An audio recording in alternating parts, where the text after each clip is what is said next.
Hey, this is Bill Bruce Jr. from Take This Lollipop and a Million Horror Movies. Don't be scared. You're listening to Then Is Now podcast.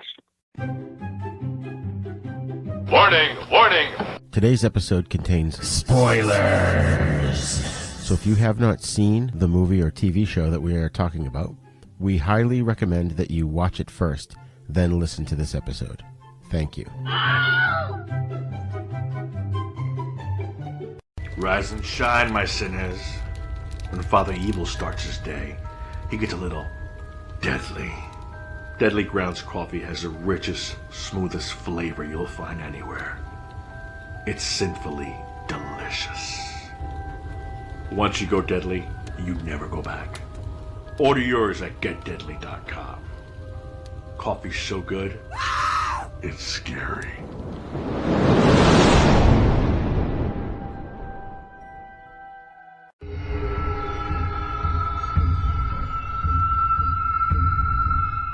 Welcome to 13 Days of Hallowtober.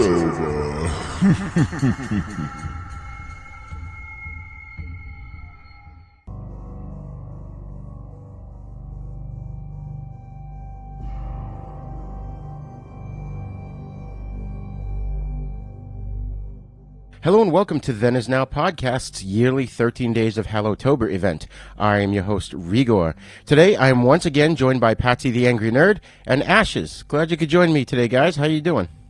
Good. How are you? Thanks for having us again. Excellent, excellent. And can you just briefly refresh the listeners on where to find your shows and what your shows are about? So we are the hosts of the Throwdown Thursday podcast, a podcast that dissects the characters that you love and love to hate. Every week we throw down a new character battles, science facts, lots of wine, tons of fun. You can find us wherever fine podcasts are found. And I've recently brought back my Shark Bites podcast for all the overflow stuff and interview opportunities that we don't always get a chance to talk about and that don't quite fit the mold of the Throwdown Thursday format. So you can check that out and all the same places. And do check out these recent episodes, because if you're a reader, you're definitely going to want to know what's going on in these two episodes. Some amazing stories coming out from people. Awesome. That's so cool. So one is called Throwdown Thursday, and the other one is Shark what? Bites. Shark Bites. Okay. Yeah, little quick bites. Got it. And I like sharks. Bite stuff. Awesome. And as you probably heard, listeners, we are joined by our new frequent guest co-host, Michael. Welcome, Michael. Hey, people. I'm here. Roger, Re-Gor and I have known each other for decades. Since 1982, I think. Yeah. So it's been like 40 years. Yeah. So here I am. That's awesome. Join in. That's awesome. I just wanted to throw in, we're recording this in early September. Obviously, these are all going to release the last 13 days of October. But as of this recording, where my wife and I live, we rent a house, and our landlord's decided he doesn't want to rent the house anymore. So we actually just looked at a place today, and we're going to be moving a little further north to a town called Limington in Maine. And it's kind of cool because it's got good proximity to, Portland, Old Orchard Beach, and the two drive-in theaters that we like to go to. So I'm kind of psyched. Sweet. Yeah. That's always nice. So by the time these get released, we will already be settled into our new house, or new-ish. That's awesome. I'm glad. New to you. Yeah, exactly. Of course, I have a shit ton of stuff and TV guides and records, collectibles, videotapes. Comics, it's going to be a pain in the ass. Yeah. That's the worst part. Like, it's exciting when you're like, oh, we're moving to a new place. And then you look around and you're a collector and you have all this stuff. And you're like, shit, now I got to pack all this stuff up. Right. Pack it, move it, unpack it. I know. But the unpacking is the fun part. Right. Right. New place to put things, and true. rearranging your collections, and takes a long time. Making the place your own. And then there's really no time limit as well. It's like we're here, let's get settled, let's figure things out. It's right. A That's fresh true, start, yeah. a clean slate. That's the nice feeling, but it's the packing everything up and the actual physical, moving from one place to the other that's just so daunting. Oh my God, I'm not looking forward to it. I have this TV stand in the living room that's really long, and even with nothing in it, like I have a whole bunch of records and stuff in it, with nothing in it, it's still heavy as fuck, and I am not looking forward to that, to moving that. But Should hire movers for the big stuff. that's what I'm thinking for the furniture. It's worth it. I mean, you might say, shit, I don't want to spend that money, but you also don't want to fuck up your back or whatever. Yeah, that's Oh, true. it's way too late for that. Oh God. Fuck up your back again. I think when we move, I mean, I have close to 100 football helmets between the mini helmets and the full-size ones, but I have all the boxes for them, so like those will be easy-ish to move. That's good. But it's the all the little figurines. Well, I mean, we Oh my collect God. Funko Pops. I collect Barbies. I have since I was little. All of the other different tchotchkes and stuff that we have from all of the different fandoms and interests and all my stuff little pieces of things. The what the and then hell's like word? the boxes of vinyls that we have and all of our physical media. Yeah. That we so it's a whole I feel you we're gonna have to move eventually, and it's something that I don't like to think about because I drink about thinking about Yeah, but kudos on the new place. That's going to be fantastic. It's getting closer to some great places that you like to frequent. That's always. And the cool thing is the basement's like mostly finished, and there's sort of like a little room that they built in it, so I'm going to be actually have an office to record. Nice. I've been recording at the kitchen table now for the past 6 years. So I'm going to having a specific place where you can set up all of your stuff and kind of make yourself cozy and create the vibe that you want when you podcast, that it makes a huge difference. That's what we did. We have a designated space in Patsy's, his man cave, where we podcast and stuff. And I'm telling you, like, we used to go to a studio like outside of our house. Oh, wow. And then things happened, like the person who ran the studio moved, the studio shut down. We ended up just purchasing our own equipment and doing it from home. And the vibe from doing it from the comfort of your home, but having like a specific place where you're like, this is my podcasting area. Yeah. it makes a huge difference. Yeah, it's true. And I'll also be, because I work from home now anyways, doing writing, I'll be able to do that from the same office. So killing two birds with one stone. There you go. Which is going to be awesome. Oh, and the best part is my grandson's going to have his own bedroom, so he won't be sleeping with us anymore. He's 5, and we were always joking, here's our 40-year-old grandson sleeping in the bed with us. Is the new house a done deal? Yeah, pretty much. We're going down on Tuesday. Today is what, Sunday? Yeah, we're going down on Tuesday and basically giving the deposit and all that and getting the keys. Nice. And, it's kind of far. It's like 45, 50 minutes from here, north of here.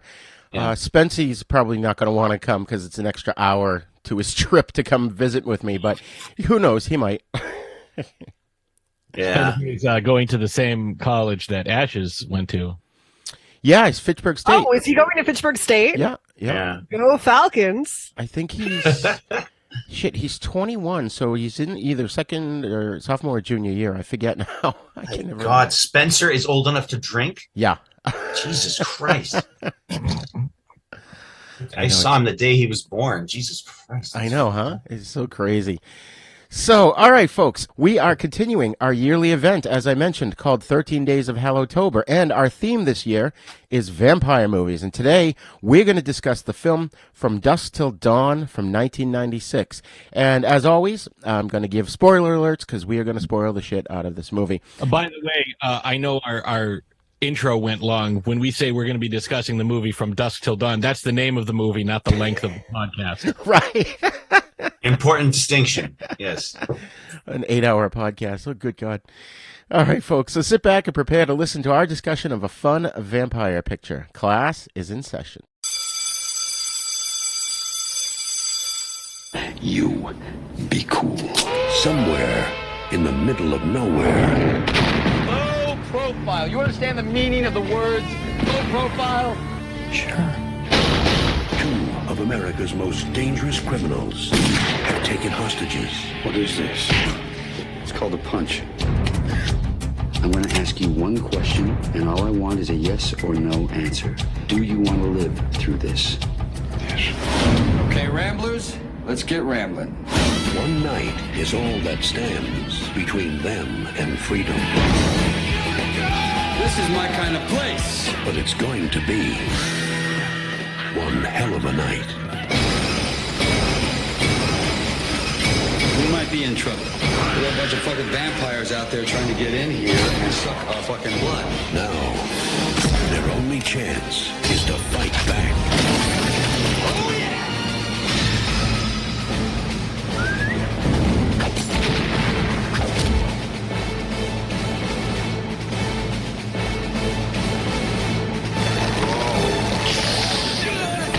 Harvey Keitel, George Clooney, Quentin Tarantino, Juliette Lewis. Welcome to slavery. No thanks. I already had a wife. From dusk till dawn.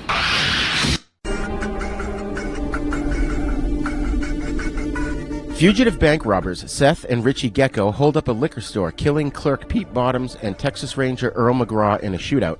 They inadvertently destroy the building as they leave. At a motel room where they're hiding out, Seth returns from getting food to find Richie has raped and murdered a bank clerk that they had taken hostage, much to Seth's anger. Jacob Fuller, a pastor experiencing a crisis of faith brought on by the death of his wife, is on vacation with his teenage children Kate and Scott in their RV. They stop at the inn and are kidnapped by the Gecko brothers, who force the Fuller family to smuggle them over the Mexican border. In Mexico, they arrive at the Titty Twister, a strip club in the desert where the Gecko brothers will be met by their contact Carlos at dawn. Carlos will escort them to a sanctuary at El Rey, a place of safety for fugitives from justice whose admission fee is 30% of everything they have. When Richie complains to Seth that this is too high, Seth tells him it's non-negotiable. During a bar fight, the bar employees reveal themselves to be vampires and kill most of the patrons. Richie's bitten by a stripper, Santanico Pandemonium, and dies, but Seth manages to kill her by shooting at a chandelier above her that impales her. Only Seth, Jacob, Kate, Scott, a biker named Sex Machine, and Frost, a Vietnam veteran, survive. The others are reborn as vampires, including Richie, with a giant head, forcing the survivors to kill them all. When an army of vampires in bat form assembles outside, the survivors lock themselves indoors, but Sex Machine is bitten and becomes a vampire, biting Frost and Jacob. Frost throws Sex Machine through the door, allowing the vampires to enter, while Frost himself turns into a vampire. Seth, Kate, and Scott escape to a storeroom, followed shortly by an injured but still alive Jacob brandishing a shotgun. In the storeroom, they fashion weapons from truck cargo the vampires have looted from past victims, including a stake mounted on a pneumatic drill, a crossbow, and holy water, which requires Jacob to recover his faith in order to bless. Jacob, knowing he will soon become a vampire, makes Scott and Kate promise to kill him when he changes. The group makes their final assault on the undead. Sex Machine mutates into a large rat-like creature and attacks Seth, but is killed. Jacob becomes a vampire, but Scott hesitates to kill him, allowing Jacob to bite him. Scott hits Jacob with holy water and shoots and kills him. Scott is overwhelmed by vampires who begin to devour him, and he begs for death, so Kate shoots him dead in an act of mercy. As vampires surround Kate and Seth, streams of morning light enter through the bullet holes in the building, making the vampires back away. Carlos arrives, and his bodyguards blast open the door, letting in the sunlight, which kills all the vampires.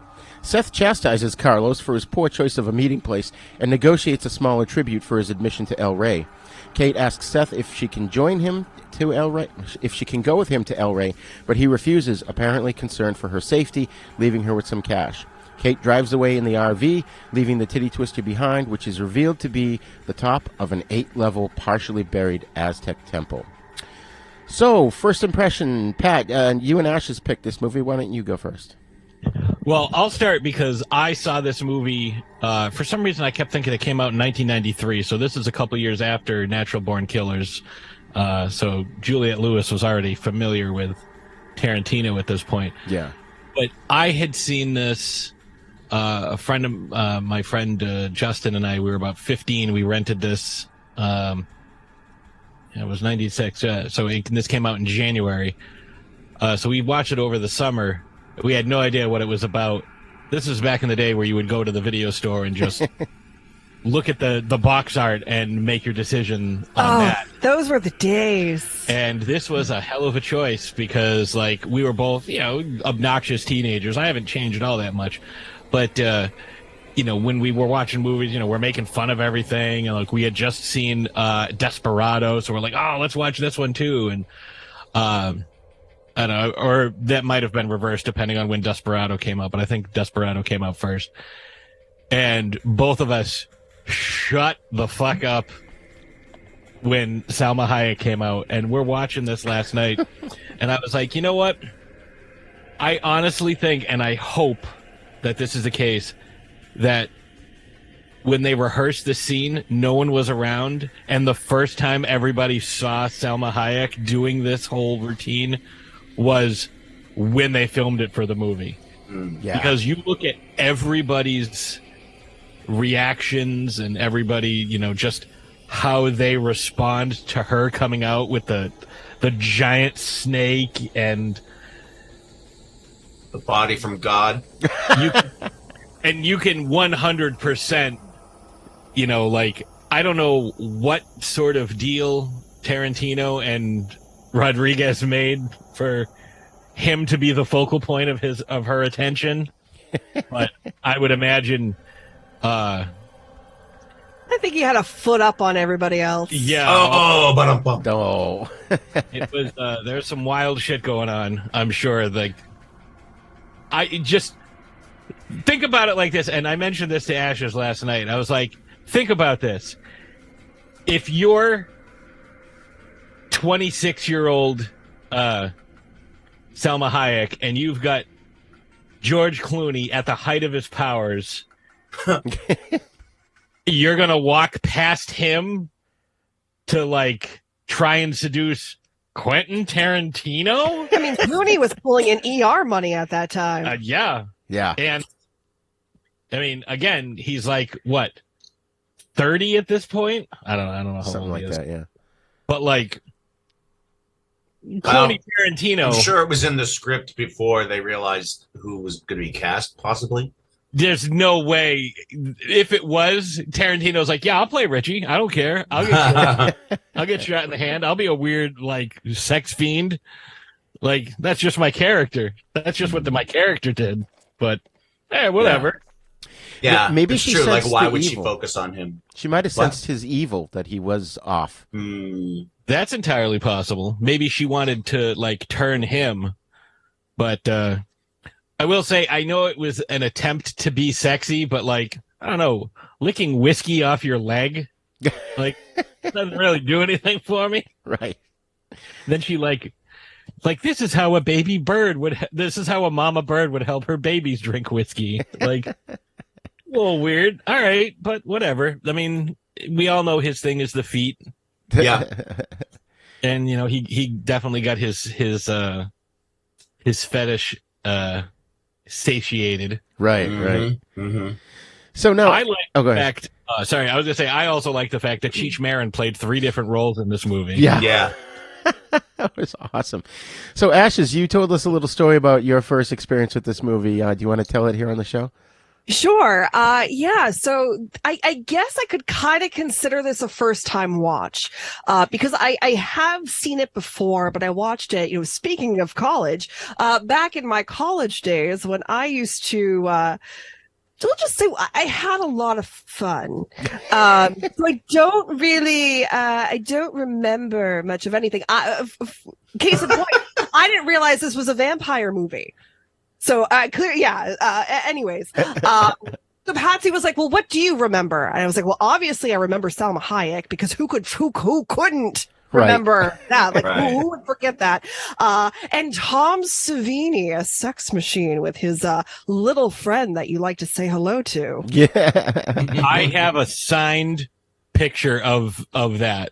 I have that picture signed with him looking over at the guy holding the beer with the gun extended. There's a whole new meaning to I'm cocked. Cock your gun. Yeah. That's awesome. Yeah, so that was really all I remembered. Didn't know when we started watching it, I didn't know who directed it. I didn't look up anything. I kind of wanted to have as fresh of eyes as I possibly could on it. And within 2 minutes, I was like, "This is Robert Rodriguez, isn't it?" You've seen enough of his stuff to know. Yeah, and I loved it. I love Juliette Lewis, like period, full stop. But she took some really, she's still taking really interesting roles. If you haven't seen Yellow Jackets, I highly recommend it. But she took some really interesting roles early on in her career, and this was something that her playing the innocent, is something that she doesn't play often. Usually she plays this, hard, badass character. Well, again, this is 2 years after Natural Born. Right. And it was just, it was interesting. And for some reason, I thought Antonio Banderas was in this. Well, it's a Robert Rodriguez movie. Right. So. Yeah. So I was expecting him to pop out at some point, but I thought George Clooney was a really nice touch. He has also taken some really interesting roles throughout his career, and this is definitely one of them. I think he was trying to, because he was so engrossed in ER at the time, he was trying to break the mold a little bit, kind of give himself some edge, like, hey, I can do other things too. I'm not just your favorite doctor every Thursday night. But look at my wild tribal tattoo. And I love Tarantino. Everything that he touches, I think, is just gold in its own way. I think he's a brilliant writer. I love it when him and Rodriguez team up to do things. I think that it's just that partnership is such a great thing, and I hope we actually see more of that partnership in the future, because I think we kind of need it right now with the oversaturation of some of the stuff that we're seeing in content that we're getting. But I overall, I loved the film. I love the gritty feel of it. I loved the practical effects, and I hope we'll touch on that a little bit later. Oh yeah. I loved the idea of the vampires. I loved Danny Trejo, just full stop. I love Danny Trejo. I was pleasantly surprised, but not really surprised that I enjoyed it so much, given, who was behind the scenes and the talent, responsible for creating the film and the actors involved and whatnot. I thought it was so much fun. I had so much fun with it. Yeah. Now, Michael, you and I saw this in the movies together, right? I know I saw it in the movies. Yes, we did. Yeah. So what'd you think when you first saw it? What was your first impression? My first time I saw it, I loved it up to the point where the vampires appeared. I knew there were going to be vampires, but I didn't like the way I wanted them to be much. I expected a more serious, darker, there was a little too, the first time I saw it, there was a little too much like Ash has just said, it's a movie that's a hell of a lot of fun. And now that I understand that's what it is, I can go into it and just enjoy it for what it is. But at the time, I didn't know. And I felt like, I don't know, the vampires in many ways, like the Salma Hayek dance was so amazing. And then she morphed instantly into this other vampire. And I hated the way that effect looked. And I thought a lot of the vampires, there was too much slime and they were just I hated the way they did the vampires. I mean, they were, yes, scary, but it was too confusing about what they actually were or weren't. Some of them looked like snakes. Some of them looked like bats. The one guy, you said, Tom Savini, turned into a rat at one point. And I just, I thought the characters were cool. The script, the dialogue, of course, was great because it's Tarantino. And I loved the mood and everything that they set up before they got into the thing. And I know there was humor in the movie, but at that point I was like, well, what the hell? These vampires are just so bizarre. I just didn't work for me the first time. My favorite thing that I really loved was the disco ball at the end when the sunlight comes in and they open the doors finally and the sun hits the disco ball. Yeah.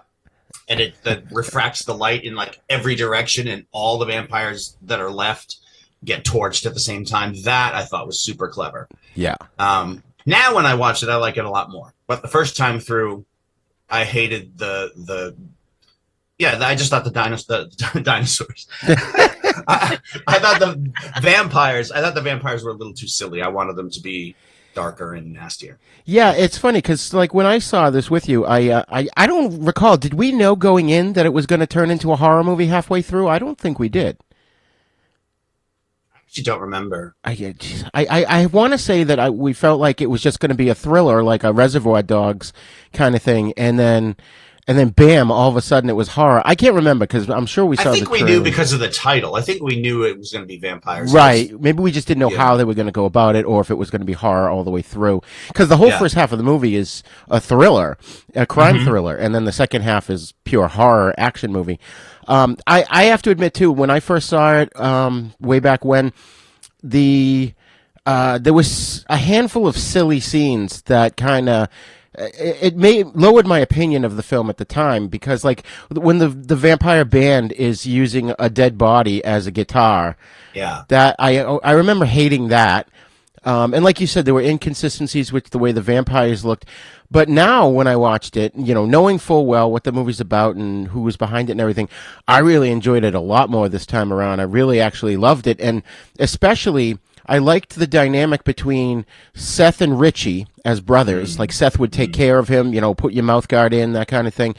And Richie was obviously mentally unstable, and he had some issues hearing things that weren't there. But I also liked, and I never got it the first time, and I've probably seen it a couple times on video over the years, but the whole way that Seth and the family start to bond at various points throughout the film, I really like that, because that kind of sold it for me that Clooney, he may be a bank robber, but he's not a villain. He's not evil, and I liked that. I liked that he was, willing to work with them and basically just bonding with the family because they had no choice, Yeah. Yeah, he specifically said, like, I'm a professional fucking thief. I don't kill people that I don't have to. Like, I'll do it, but he doesn't want to. Right. Like when he comes back to the hotel or the motel room with food for them, and he finds out that Richie, brutally killed the hostage, and he opens the door and he just looks at what he did to her, and he goes, "What is wrong with you?"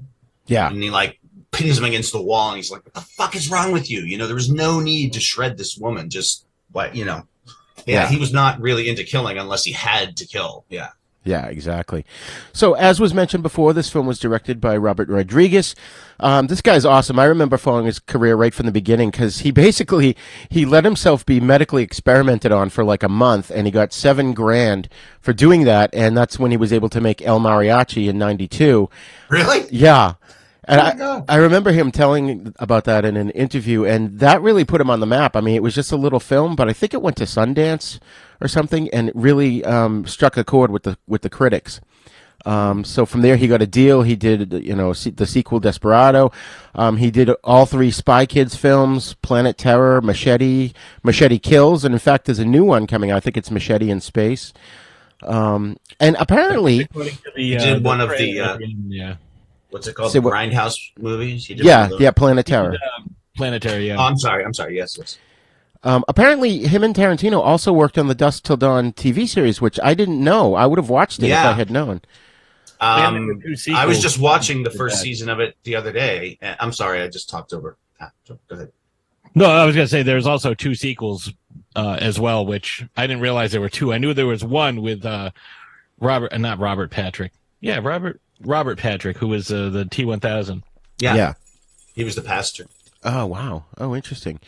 I didn't even realize that. I was thinking of the sequels to John Carpenter's Vampires with, what's his name, John Bon Jovi.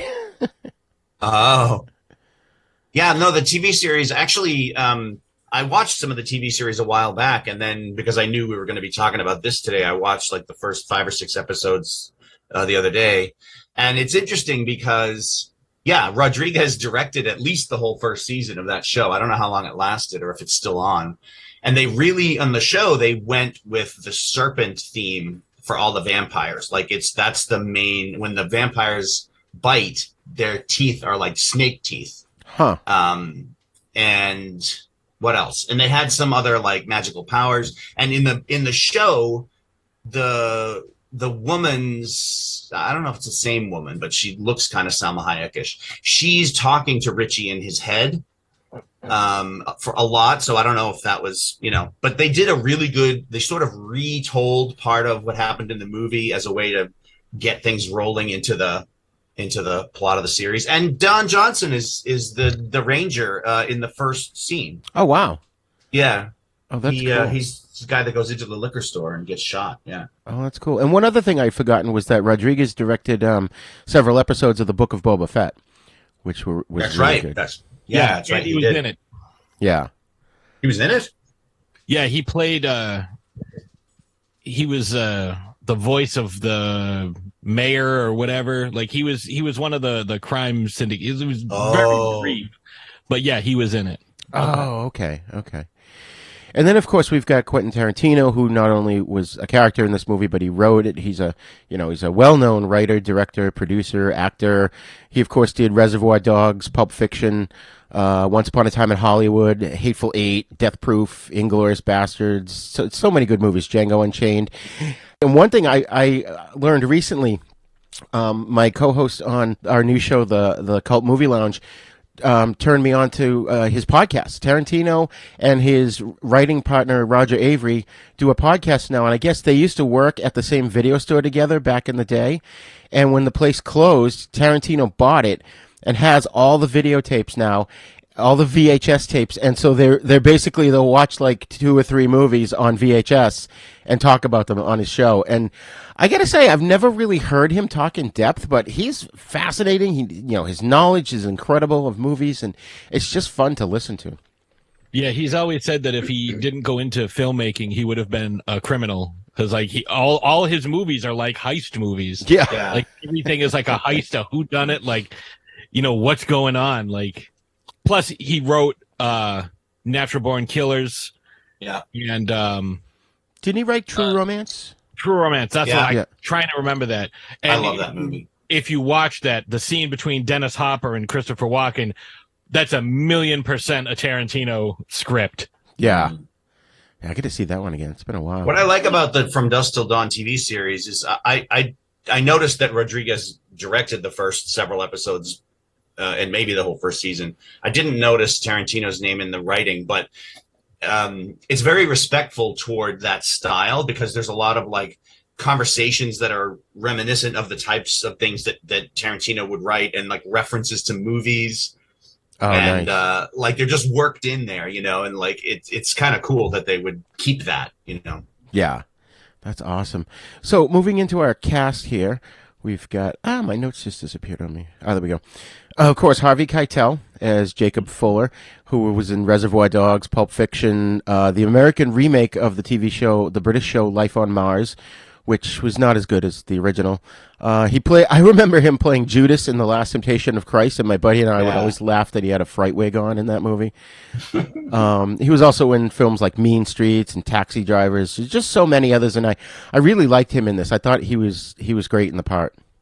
I still like him as Winston Wolfe in Pulp Fiction. Oh, yeah. That's right. In this, the connection with Pulp Fiction, and I didn't actually find it in my research, but I had heard this years ago.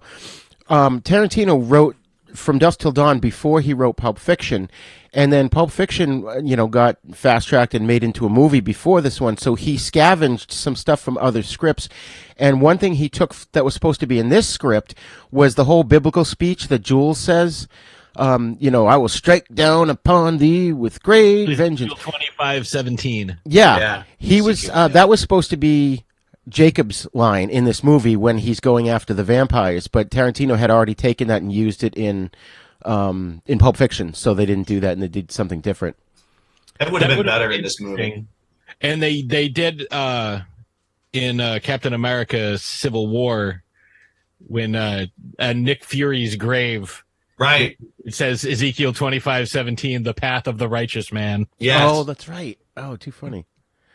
That's awesome. Yeah, it's like blink and you miss it. Yeah. And of course, as we talked about, George Clooney plays Seth Gecko. I looked it up. He was 35 when he made this movie. He, of course, was on ER. I remembered him, Mike. Do you remember him on an episode of Street Hawk? He was Jesse Mock's buddy who came back to town. And meanwhile, there was this car going around robbing places called the Phantom Driver, and it turned out it was him. Yeah. Oh, my God. He did a couple years on The Facts of Life. He was on Roseanne, and of course he played Batman in Batman and Robin, which was a horrible movie, but I liked him as Batman, as Bruce Wayne in that. Of course, the Ocean's 11 remake, Solaris, and Spy Kids. So he's been just doing tons and tons of movies. Which, by the way, I showed my wife the picture of his tattoo. It's taken from towards the end of the movie, and she's given me permission that when we get the money, I'm going to get that tattoo. So just awesome. To throw it out there, Solaris is also a remake. So Tarantino loves his remakes. It was a Russian movie, right? I believe so. I have it on my HBO queue. I haven't watched it yet. I have both of them. But also, his sister is Rosemary Clooney. That's right. Yep. Not his sister, that his aunt. His aunt. Yeah. We've been over this. I know. I say it every single time. Like, oh, that's his mom, Rosemary Clooney. I used to think it was his mom until I was looking it up here. No, I only say it because it makes her nuts. She's like, no, I already told you it's his aunt. And, of course, we talked about Tarantino, who played Richie Gecko here. Juliette Lewis, who's perpetually looks like she's 17. I think she still does. She was, of course, in The Facts of Life. She played Audrey in Christmas Vacation. As you mentioned before, Natural Born Killers with Woody Harrelson, Romeo is Bleeding, and the awful remake of Cape Fear in 1991, which she also, Ashes, to your point earlier, she played sort of an innocent character in that one. So that movie, I could go on. I haven't seen that. I've only seen the Simpsons parody. My fundamental, I don't want to go too far on a tangent, but my fundamental problem with the Cape Fear remake is that in the original, Gregory Peck's the lead character, and he's this real upstanding, by the book, by the rules kind of guy, and he just, what's his name? The villain, Cady, whatever his name is, Max Cady, brings him down to his level. And in the remake, Nick Nolte plays the character, and he was a corrupt lawyer from the get-go. So it wasn't a huge stretch for him to get down to Robert De Niro's level. So I thought it lost something in the translation. Yeah, I agree. And then rounding out the cast, we've already mentioned Salma Hayek, who was in 54, Desperado, 4 Rooms, Spy Kids 3, so many movies. The lady who was the hostage, Brenda Hillhouse, played Gloria Hill. This was her last role before she passed away. She was Butch's mother in Pulp Fiction. She was on a bunch of TV shows like Lou Grant, Happy Days, Doogie Howser, even ER. And then we got Mark Lawrence, was the old-timer motel owner. He was in Asphalt Jungle, Diamonds Are Forever, The Man with the Golden Gun, 4 Rooms, Foul Play. His career goes back to the 1930s. Wow. And as you mentioned, Pat, Cheech Marin plays the border guard, Chet Pussy, and Carlos. I didn't realize that was his last name, but apparently very appropriate.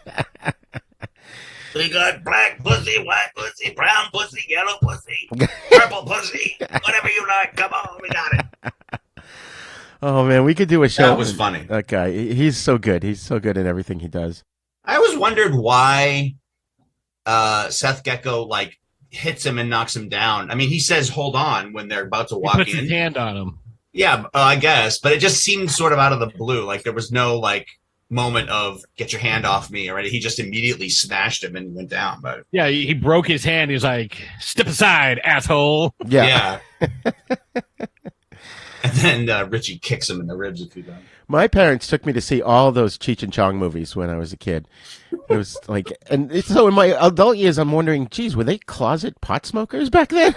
I didn't smell it, but you never know. Oh my God! He was in, some of those movies are called Up in Smoke, Nice Dream, Still Smoking. They did one called The Corsican Brothers, which was funny, and he was in Cannonball Run 2, and he's done lots of voiceover work, and he was even on Lost. He was one of the hyenas in The Lion King. That's right. Yeah, that's right. Yeah. Him and Whoopi Goldberg. Yeah. Yeah. He's just got that distinct voice like certain actors have, where you just know it's him as soon as you hear him. Yeah. Michael Parks played Texas Ranger Earl McGraw, and his career goes back to the early '60s. He starred on the show Then Came Bronson. He was on The Equalizer, The War of the Worlds TV show, Kill Bill 1 and 2, Death Proof, Django Unchained, and he passed away at age 77 in 2017. But I was going to say Tarantino put him in a lot of his stuff. Yeah. His character in Kill Bill is kind of the same, right? Wasn't he a ranger in that too? I think so, yeah. Yes. Well, he played two different characters. He played the ranger at the beginning that she spits in his face. Yeah. When he discovers that she's alive. But he also, when she's looking for Bill, he plays Esteban, the pimp. Oh, He's okay. got all the girls around him. No way. That's him? That's him. Holy shit. That's funny. Yeah, every so often his name comes up in like conversations that I hear about movies and TV shows. He was really well loved. Then, of course, Kelly Preston had a real short role. She was the newscaster, Kelly Hogue. She was in the original Hawaii Five-O. She looked way too happy talking. And then they killed another person and ran her down. Yeah. She was in so many things like Quincy and Chips and that horrible Metal Storm, The Direction of Jared Sin, which, by the way, that was in 3D when it came out and gave me a headache when I was a kid. Amazon Women on the Moon, Jerry Maguire, Space Camp, and, of course, Top Gun. Oh, yeah, Jerry Maguire, right. She's his girlfriend at the beginning, I think. Yeah. And as was mentioned before, Tom Savini, special effects guru, played Sex Machine here. He did effects on Friday the 13th, Maniac from 1980. He came back for Friday the 13th, Part 4, the final chapter. Texas Chainsaw 2, which is one of my favorites. And he's been in a ton of movies. Like he was in, he acted in like George Romero's Dawn of the Dead and Night Riders and a bunch of others. And did effects on those as well. Yes. Yep. He was in the Dawn of the Dead remake. Yep. He directed the remake. No, the Dawn of the Dead one, the Zack Snyder one. Oh, right. I was thinking of the Night of the Living Dead remake. Yeah, like he's done a lot of that. He had an episode on The Simpsons.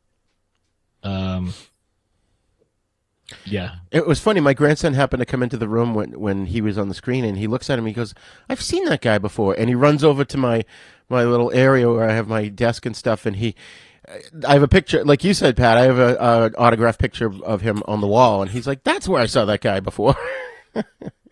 Yeah, we have a bunch of stuff that he signed for us because we saw him at the Rock and Track convention years and years ago, and it was his deal was buy anything on my table for $20 and I'll sign anything that you brought. Oh, that's awesome! Nice. So I bought like $60 worth of stuff, but I just kept bringing like 2 or 3 things every time. So I have like, Dawn of the Dead, Day of the Dead, from Dusk Till Dawn, all signed. Wow, that's awesome. Yeah, I remember we saw him. My first wife and I saw him at Spooky World. I don't think Spooky World's still around, but he was a guest there, and we were approaching his table, and she grabs my hand, and I swear to God, I shrunk down to like 10 years old again. I was like so starstruck. And he was kind of crabby that day. I asked him about the remake of Night of the Living Dead, and he was like, "Yeah, it was a piece of shit." Like, okay. Yeah. But my favorite cameo in this, and I really wished he was in more of the film, was John Saxon playing the FBI agent Stanley Chase. I love John Saxon no matter what he's in. So yeah, I was reminding Ash. She's like, he looks familiar. I'm like, yeah, that's Nancy's dad in Nightmare on Elm Street. Yeah. Right. Yeah. Right. He was in Enter the Dragon with Bruce Lee. Yeah, I was gonna say he's also a martial artist. Yeah. He will always be the dad from Elm Street to me. Every time I see his face, yeah. He was in $6 Million Man, Kung Fu, Bonanza. That's right, he was. Yep. Wow. So many TV shows. He died in 2020, which was too bad. I was trying to get him on the show. And then, of course, as we mentioned, Danny Trejo plays Razor Charlie. I didn't realize, at least according to IMDb, he was in almost 450 films and TV shows. I remember seeing him in The Hidden in 1987. What'd you say, Mike? No, that was me. That seems about right. Yeah. I mean, he was in like Death Wish 4, The Crackdown, The Replacement Killers. He reprised his role in the 2 sequels from Dusk Till Dawn, which, like I said, I haven't actually seen them. He was in one of the Halloween movies, wasn't he? The Rob Zombie's Halloween, yeah. The first one, yeah. I was good I remember to you, Spencer Mikey. mentioning.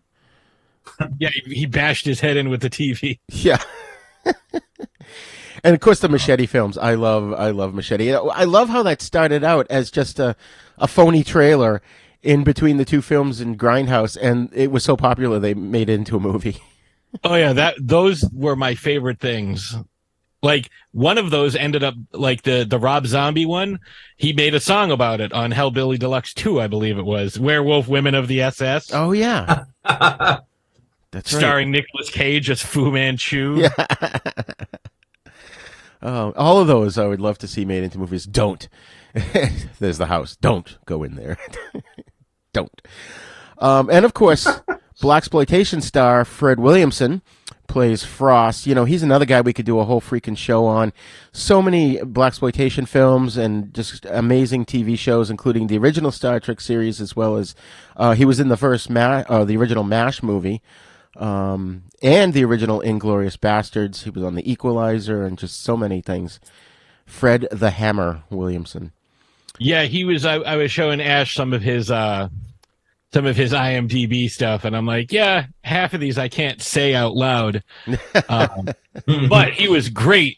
If you haven't seen VFW, do yourself a favor and watch VFW. It's like The Expendables, but I was going to say, but with old guys, and it's like it's Mickey Rourke, Stallone, Willis. Yeah, those guys are all like 200. So, I think I saw that trailer once, and I said, "Oh, I want to see that," and then I forgot. Oh, it's so good. Yeah, it's got him and Martin Cove from Karate Kid, and George Wendt, David Patrick Kelly, Stephen Lang, who has looked for 30 years. He's looked like he's in his 60s for the past 30 years. Yeah. But he's like super buff. He's just always been super buff. Oh, yeah. Like he's always he's the main bad guy in Avatar. Yeah. Yep. That's exactly what I pictured when you mentioned him. Yeah. And he was also on the TV show with the guy from, of course, I can't think of it. It was the one where something was happening to the Earth, so they were sending people back to the age of the dinosaurs to recolonize the planet from there. I can't think of the name of it now. It was the guy that was the lead in the remake of Life on Mars, who's also voiced Batman quite a bit on the animated shows. Anyways, what? Okay. Sorry, no, go ahead. Peter? I'm sorry, the actor we were just talking about, whose name escapes me, that the guy you said is always buff. Stephen Lang. Stephen Lang. Was he the bad guy in The Hard Way with Michael J. Fox? And yes. Okay. Yep. Yeah. That's right. John. That's a fucking funny movie. I love that movie. I love that movie. Yeah, James Woods. Yeah. James Woods at the height. Oh my God, he's so funny in that. And then one thing I learned that I didn't realize was special effects guru Greg Nicotero played Sex Machine's buddy. Yeah, the one he stole the beer from. Yeah. Because we were trying to figure out, she's like, was that Zach Wilde? Yeah, so I learned last night that apparently young Greg Nicotero kind of looks like young Zach Wilde. Refresh me, who is Zach Wilde? Guitarist. He most notably he plays with Ozzy. Okay. But he's done so many things. Was even on an episode of Aqua Teen Hunger Force. Yes, as himself. And they were making fun of him, like, hey, Zach Mild, do you think you might want to ratchet it up a notch? That's awesome. Oh, man. So let's get into this a little bit. The one thing I thought was interesting, the El Rey hideout in Mexico was borrowed from a crime novel, a 1958 crime novel, Getaway. By Jim Thompson. So I thought that I love how Tarantino just pulls things from all different mediums to put together in his movies, you know? Well, not only that, like you find out that Freddy Rodriguez in Planet Terror is El Rey. Like that's who he is.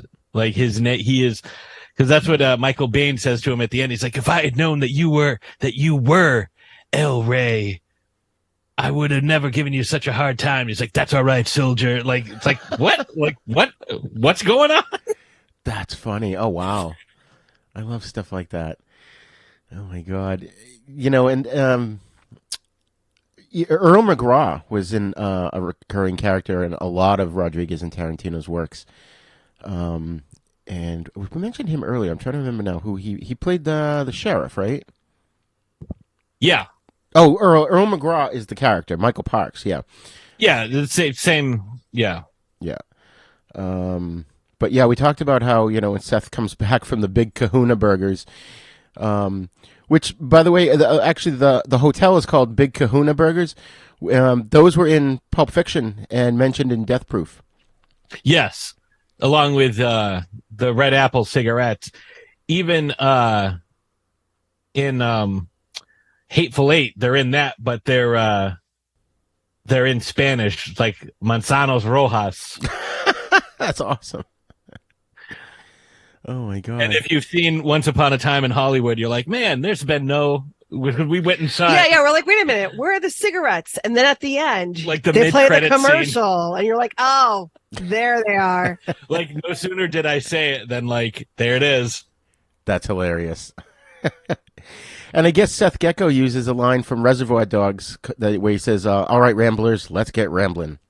Yeah, and he does that a lot. All right, vampire killers, let's kill some fucking vampires. All right, hard drinkers, let's drink hard. Like, that's like his mnemonic devices, like his speech pattern. That's what he does. Yeah. And then Scott, the kid Scott, had a T-shirt that said Precinct 13 on it, which was obviously a reference to John Carpenter's film Assault on Precinct 13. And let's see. I guess Rodriguez, a lot of his films, especially this one, he uses non-union production crew, which they said was kind of unusual for a production that had a budget over $15 million. So I'm not sure how he got away with that. That would definitely be unique in my experience. Not that I've worked on a movie, at least not that I know of, that's been over 15 million, but it's even on like something like a tier 0, which is like no budget almost. Even that, you'll have, union people, running the camera and the lights and everything. Right. Yeah, I thought that was interesting. I guess this film got banned in Ireland too, because there was in '96 in May, because there was apparently some kind of massacres in the towns of Dunblane and Port Arthur, and so the Irish Film Censor Board felt it was irresponsible and totally gratuitous with its violence, and so they banned it for a while. Oh, that's kind of weird. Yeah. So, but yeah, I mean, I love the story. I love that, the way,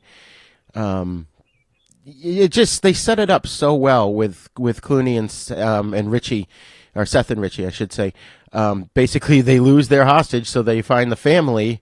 What better cover than a family in an RV? Yeah, and what's your purpose in Mexico? I'm taking my son to see his first bullfight. Well, who is that? What was that noise? Oh, it's my daughter in the bathroom. You never said anything about a daughter, right? And like that whole thing going on with Seth and Richie and oh my God, what's her Catherine? Kate, yeah. I was gonna call her what Tarantino Clooney called her. It's like, all right, Gidget. Yeah, that was a great reference. Yeah, like that whole scene in the bathroom was great. Oh yeah, and he knocks Richie out by headbutting him. You said something about your hand hurting, and he just hit the ground like a sack of potatoes. Oh, why'd my glasses break? Yeah. I love the fact that Juliette Lewis says thank you after he knocks him out. Right. Seth knocks Richie out. Whack! And then she goes, thank you. You said that I was a fucking nut. Oh, that was a good impression. It was good. They were all so good in this movie, and Richie was so not just scummy, but scary, like creepy scary, like the way he's just sort of staring at Juliette Lewis and almost drooling. Yeah. But I loved that scene in the RV where Seth told him to put his mouth guard in. Richie, put in your bit. Yeah. Yeah, that was. I know.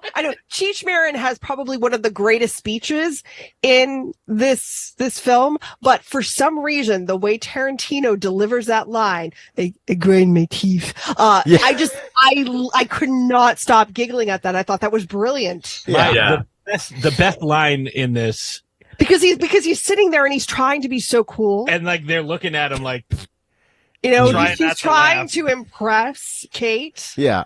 And Seth's just like, hey. Richie, put in your bit.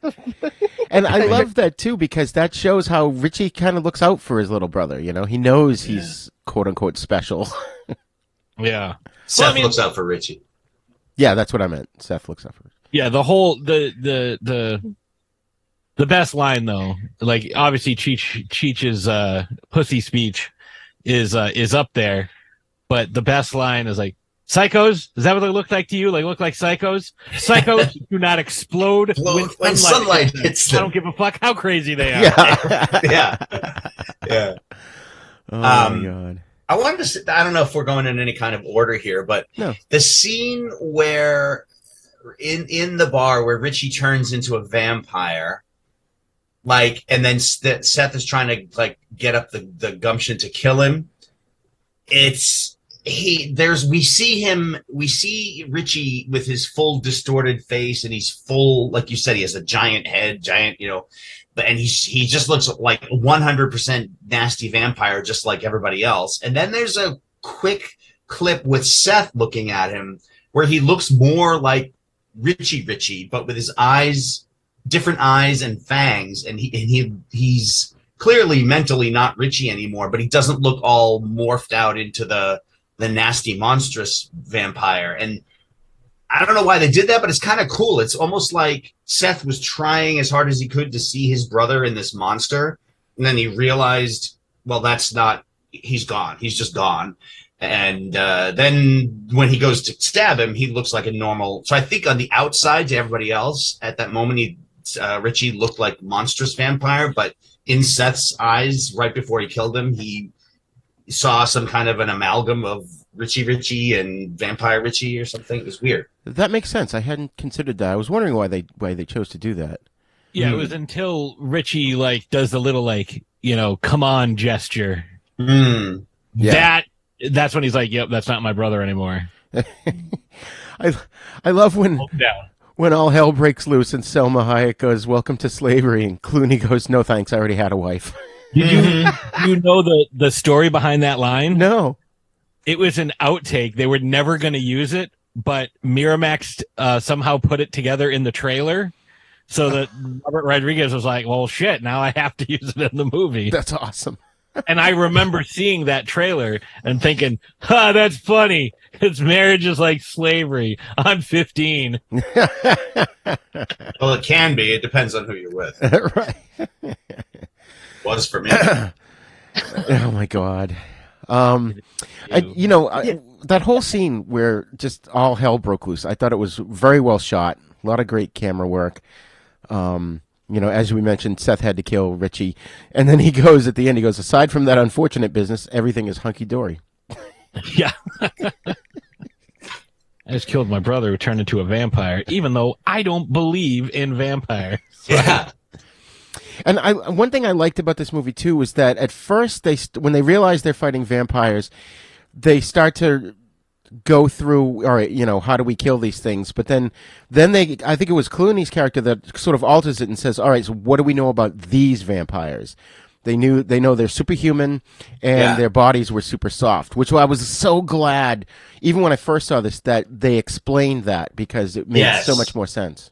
Yes, I was glad that line was in there. I like when they were, because it was like, oh, go ahead. I was gonna say I like when they're arguing about like the different properties of silver, and then Juliette Lewis, does anybody have any silver?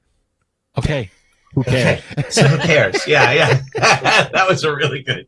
Yeah, that was good. And then like in that conversation, I believe they're talking about like what they can do against them. Like, oh, we could just put two pieces of wood together and make a cross. And he goes, really? He goes, oh, I don't know. What's his name does that all the time? Peter Cushing. Peter Cushing. Yeah, Peter Cushing does that all the time. Yeah. Yeah. Which, yeah, because that's a reference to a great scene in, I think it was The Horror of Dracula, where he's got like two giant candlesticks, and Yes. he falls back and he holds it up like a cross, but then he shifts and changes the candle so they're still in a cross formation. It's just now, the right one is the crossbar and the left one is the up and down piece, which I thought that was a cool scene. But does that matter when you make a cross? Which one is? No, it was just the dynamic, the way it was shot, and the way he kind of had to move but still maintain doing a cross. It just was a slightly different configuration. I just watched that last night, actually, in preparation for the Dracula thing. Oh, cool! Oh, awesome! That was really good. The way he dives at the curtains and rips them down so the sunlight can come in. Yeah. Peter Cushing, and then he runs back across the table and picks up the two candlesticks and like stands over him, and that was so awesome. He's so athletic in his early films. So anyways, getting back to this, so I mentioned earlier I like the bonding between Seth and the family, and there's one point where he's trying to help Harvey Keitel's character muster up the courage and find his faith again, and he's like, listen, I want you to say, I'm a mean motherfucking servant of God. Harvey Keitel, he just goes, I'm a mean servant of God. Yeah, because he asked him, he's like, are you a faithless preacher or are you a mean motherfucking servant of God? That's right, yeah. You know what's funny is and bless the tap water and turn it into a weapon. You know? Yeah, he motivates him that way. Yeah. But earlier in the movie, when they're first in the RV, Clooney refers to himself and Richie when he's talking to the Harvey Keitel's character, and he refers to himself and Richie as a couple of mean motor scooters. So I kind of thought the preacher was going to say that back to him instead of just not saying the words, but it was funnier. Motor scooter and servant of God. Oh man, there were a few inconsistencies in this though. Although I did like when Harvey Keitel gets bit, he doesn't change right away, but then other characters get bit and they immediately transform. Well, that's typical. Like, you have to throw in some of the tropes, like, oh, I got bit, but I don't want to say anything. Like Tom Savini's transformation. That was hilarious. Touching the teeth, and he's like, ugh, and he covers his mouth with his hand, but then his hand turns, he puts it behind his back, and then right. And I love that they chose to have Fred Williamson starts pontificating about this Vietnam flashback, so everybody's focused on him. Meanwhile, Savini's in the background trying not to transform. Yeah. And then he appears on his back. Yeah. Like a spider. Like, how did he get behind him? Like, that's one of the inconsistencies that I didn't care for. Right. It's like he's like climbing up his back, like he was in front of him. Like, what the hell happened? Right. That's one of those times when the filmmaker cheats with what the audience can't see. Oh yeah. Camera, yeah. And why did he turn into a giant rat? Even this time around, I was like, what the fuck? Yeah, it didn't, maybe because he got decapitated. I don't know, but like everybody else got decapitated. It's like some guys were just getting shot and like they would die. Other people, you had to drive a spike. Like, I loved Fred Williamson impaling the waitresses on the fucking upside down table. Yeah, the legs of the table. 1, 2, 3, 4. Yeah, I know that it was a little inconsistent. Like. And I guess this happens in a lot of vampire movies for me. It's like, okay, is it like a werewolf where you get bit once and if they don't drain you completely so you die, then you immediately turn into one? Or is it like in other vampire movies where they bite you and then you have to drink from them in order to turn? Or you're not really a vampire until you make your first kill? I mean, obviously in this movie, things have to happen fast, and so they weren't concerned with that. But. Yeah, I don't think they were really going to delve into the lore. They were just like, all right, we know a bunch of shit about vampires. Everybody knows a bunch of shit about vampires. And I think that's what that scene had to do with. It's like, okay. Right. Like Roger said, some people turned right away, like within like 30 seconds, and other people, it took them like 30 minutes to change. Yeah, after they killed the first round of vampires, they killed everybody there. Yeah. And then like all the guys that got bit started getting up. I mean, generally, if you kill the head vampire, who I can only assume was Salma Hayek, everybody else dies. But, they didn't want to do that. So like there was a lot of inconsistency. Right. I kind of wish that her character had lived longer in the movie. Yeah, would have been Would've interesting kinda to see if they give a little. I mean, they did a great job of just giving out little nuggets of things, like we mentioned, where he tells Richie to put his biter in, and just so many little details that don't need to be super exposition that work.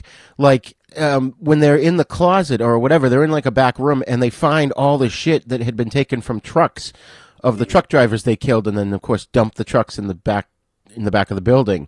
I love that because it explained exactly what was going on there. You didn't need to have someone come out and say it, Right, and that's why they said truckers and bikers only. Yeah. Oh, that's right. And that shot at the end, that final shot, where you could see the Aztec temple going down into the ground. I mean, that of a lot of horror movies, that's a great final shot.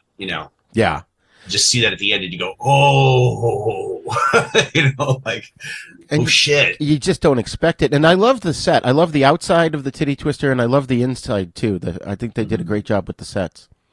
Mm-hmm. It was a very cool looking place on the inside. So one other thing I wanted to mention about this movie, the scene where Harvey Keitel is making his kids swear to kill him when he turns, was pretty long. Why do you think that that scene went on for as long as it did?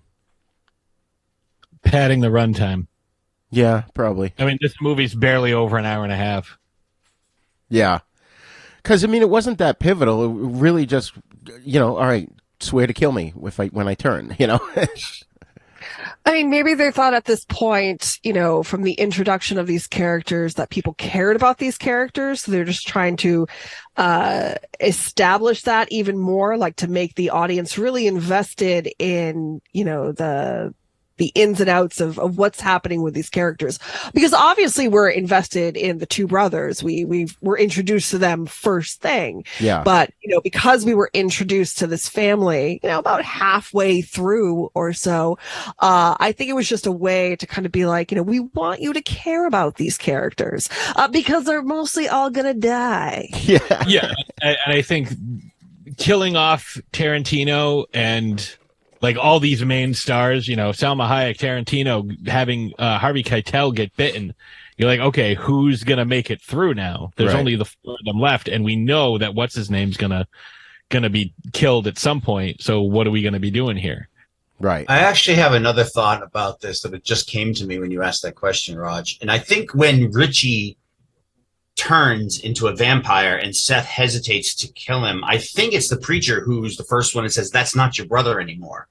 Right. I could be wrong, but I think it's him that says that. And then, so I think part of his faith might be just really believing in demonic possession and things like that. And so I think when he's talking to his kids, it's like, if I turn, you have to kill me because I'm not me anymore. I'm going to look like me, but he's trying to drill it into their heads that don't, you got to see past what you see, because to him, I think it's like he knows demons and can possess people and whatever. The devil can look like whatever he wants, and he probably sees the vampires as demons in a way. And so it's a whole bunch of reasons could be in there, but I think he picked up faster than anybody that when you turn, you're gone. Right. Oh man. Oh, there was one other scene I wanted to mention where Clooney wants to drink with them. He doesn't want to drink alone, so Kate drinks. And, the father, being a preacher, he kind of frowns upon it. But even though she didn't like the taste at first, she willingly had another one. I think she had like 2 or 3. Yes, thank you. I'll have another one. Yeah. Yes. And she makes a face after every single one. Right. Oh, man, that was awesome. So, final thoughts on From Dusk Till Dawn, Ashes. I thought it was a really fun film. I thought it was a very interesting take on the vampire genre. I really loved the use of practical effects, and it was Robert Kurtzman and Greg Nicotero who were in charge of all of this. Yeah. Both well known in their own rights, but working together, man, did they do some spectacular work. I thought that the creature design was very interesting. Not quite seen before, especially with like the serpentine look to the vampires. Usually we see more of bat-like. Yeah, either like bat-like or or more human like, or sometimes they sparkle. But I thought it was really interesting, and I thought that that the final scene and really just the culmination of everything was so well done. And thinking to myself, oh my God, will Carlos just show up already? Jesus Christ! They're all going to die. There's going to be nobody left. And I really liked the way that they conquered the vampires in the end too. Was mentioned earlier with the mirror ball, reflecting all of the light and ultimately killing them all. I really liked the back and forth between Seth and Kate at the end, those two being the only survivors of this massacre. Kate not knowing exactly what to do with herself now that her entire family is dead, wanting to kind of ride the coattails of Seth, and Seth being like, yeah, no, you don't want to follow me. Like, he's like, I know you have Stockholm syndrome right now, but no. Yeah, well, and the kind of, again, going back to kind of like the differences between him and his brother would have been like, yeah, sure, come along with, I'm going to corrupt you in every single way that I can. But whereas, Seth definitely has, he's a more moral criminal, so to speak. He didn't want to take advantage of her in that way. He wanted her, she was still young, even though she had gone through this, whole tragedy. He wanted her to go and live her life and, not turn to the life of crime that he so chose. He gave her like $50,000. Well, yeah, and that's another thing too. Like, he set her up pretty nicely. So, here's a wad of cash for your troubles, kid. I like the way he did it too. I'm sorry, I didn't mean to interrupt you, but I like the way he did it too. He wasn't like all caring and like, you have your whole life ahead of you. He just said, Kate, go home. Do you know what Hooray is? Like, do you know what this is? Just, no. I'm sorry your whole family's dead. Here's a couple of bucks. Yeah. Just attendance bonus. But I loved it. Again, I think it's a really interesting and kind of fresh take for the time, especially of the vampire genre. I loved the use of the cast, who they casted, and the overall feel of the film. It's definitely something I'm going to revisit in the future. I loved it. I can't say enough good things about it. But yeah, the ending, that last, half hour or so, at the Titty Twister, which is just a phenomenal name for a bar. I just thought it was fantastic. I thought that was the perfect way to kind of end that film. Yeah. Pat? I remember, again, watching it at 15, and most of the time my thoughts were titties. And then like, I liked the violence and the different blood and stuff like that. I thought I was a real sleuth when I was like, oh, there's green blood on the knife that they stabbed Danny Trejo with. I think something bad's about to happen. Not understanding story structure and whatnot. But no, I feel like this movie definitely holds up as far as, not just the practical effects, except for like when the vampires kind of melt. Looks like they melt into like one of those cheap Halloween decorations that you put on the floor. Right. But, for the budget, I don't want to say for the technology of the time, because we're 2 years removed from Terminator 2, and this is the same year we got Jurassic Park. So no, not the technology of the time, just the budget.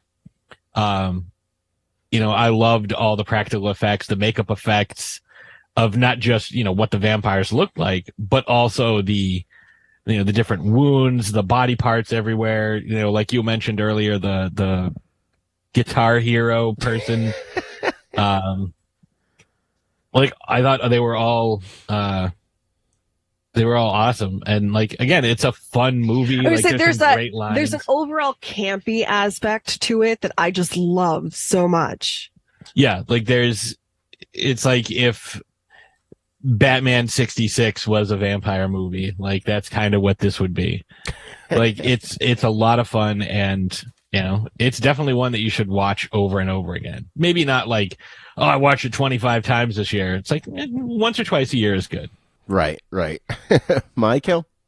One thing I was going to say is they did a really good job in the second half of the movie. The whole second half of the movie takes place inside the bar. And a lot of times when you have a movie that takes place indoors, especially in a place that's not that big, there's not enough variety in the action to make you not like kind of get sick of it and think, well, you know, this is taking forever or whatever. But they think they did a really good job at like playing with levels of, you know, panic and then a couple of semi-quiet moments and some suspense and whatever, even though they were all in a limited space. I like the fact that the movie starts out seeming like a crime thing, and then once they get there, it like totally shifts into a horror movie. I don't like movies that, generally speaking, I don't like camp in a movie. I feel like if you're gonna do camp, be all camp. Like, and if you're, or I don't know, for me, it's my personal taste. I know I keep mentioning the TV series, but if you're interested at all in it, the TV series is not as campy at all. I mean, it's a lot more serious, and they do play in the first season. They sort of retell part of what happened in the movie, and they change some of it because, you know, it's the way they did it.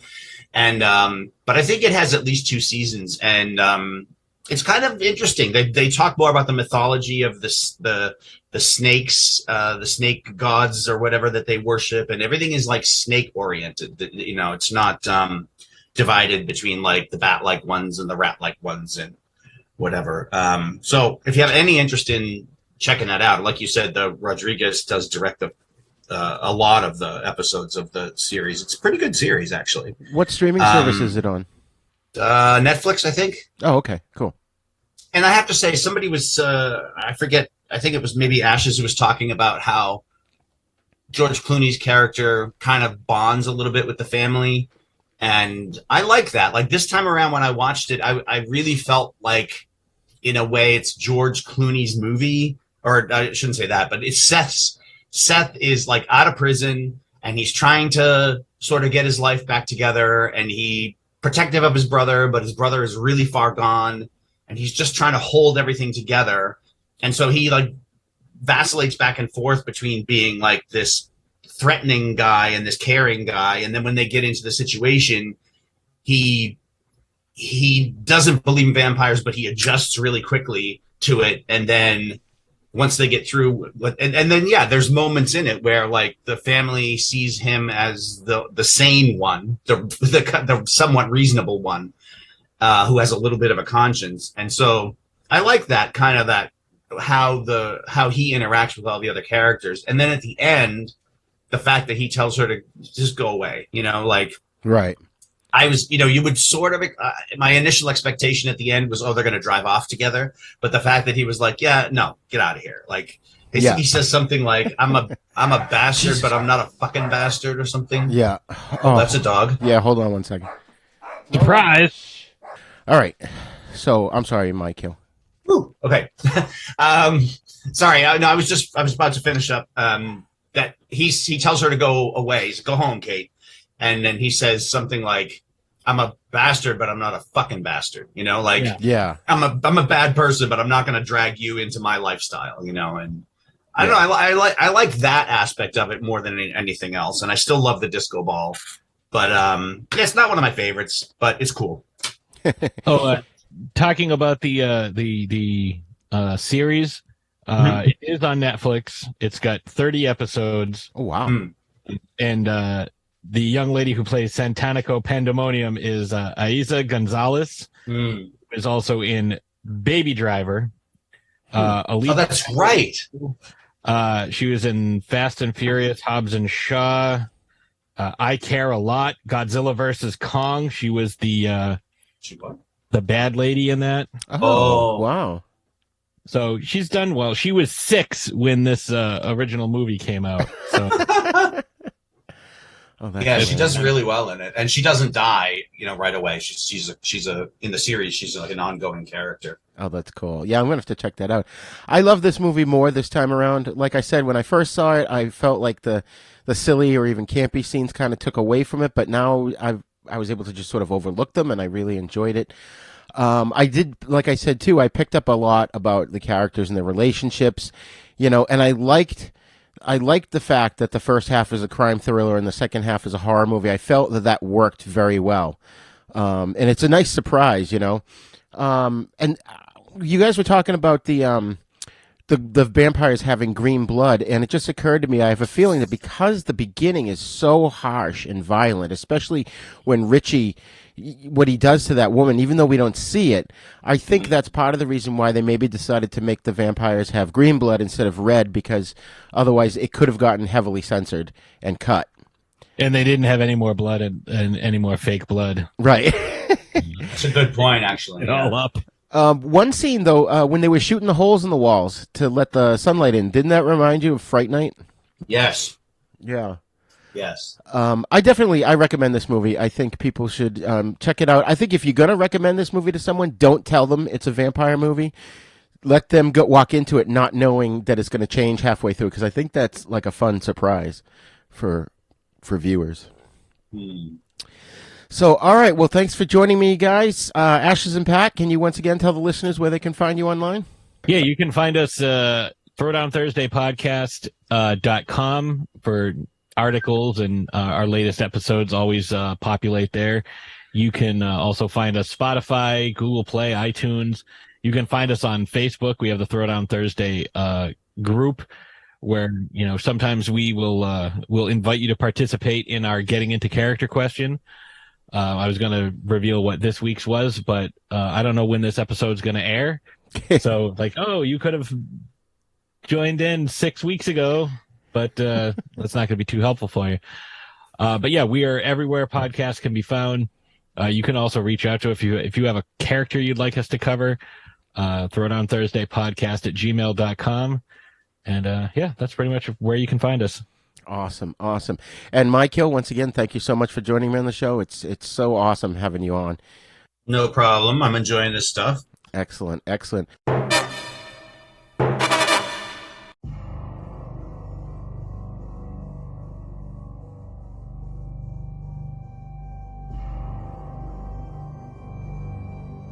Okay, folks, that's all the time we have for today's episode. Thank you for joining us for our special 2022 13 Days of Hallowtober event, in which we're discussing vampire films this year. I just want to briefly remind you that we've got a live streaming monthly series called The Fright Lounge, in which we discuss all horror media for seasoned horror fans, as well as those of you who don't know if you want to get into horror. We've also got a new podcast called The Cult Movie Lounge, in which award-winning blogger Robert Manell and I discuss all cult movies all the time. And here's, of course, our sister show, The East Meets the West, in which we discuss Shaw Brothers films and spaghetti western movies, all of which can be found at our website, Haven Podcasts, that's plural, havenpodcasts.com. And while you're at our website, be sure to click on our Patreon link and TeePublic link to help support the show. We've also got a YouTube page, so please go to youtube.com/user/UncleDeath1 and subscribe to it. And don't forget to hit that little bell so you get notifications when we put out new episodes. And of course, we want your feedback, so please email us at thenisnow42@gmail.com. And you can also join in the conversation at our Facebook Then Is Now podcast group as well. Then Is Now podcast is part of the Dorkening Podcast Network, so please check out the other great shows there at thedorkeningpodcastnetwork.com. That's right, folks. And all of those links, like I said, they're on our website as well as in our show notes of every episode. And we are on all the podcasting apps. So if you like our show, please go to wherever you download your podcast from and leave us a great review, because that bumps us up the list in the algorithm and helps more people to find us. Thank you for joining us today. Class dismissed. Then Is Now podcast is intended for entertainment, educational, and informational purposes only. Sounds, music, and clips played during this podcast are the property of their copyright holders. All original content is copyright Jupiter Media.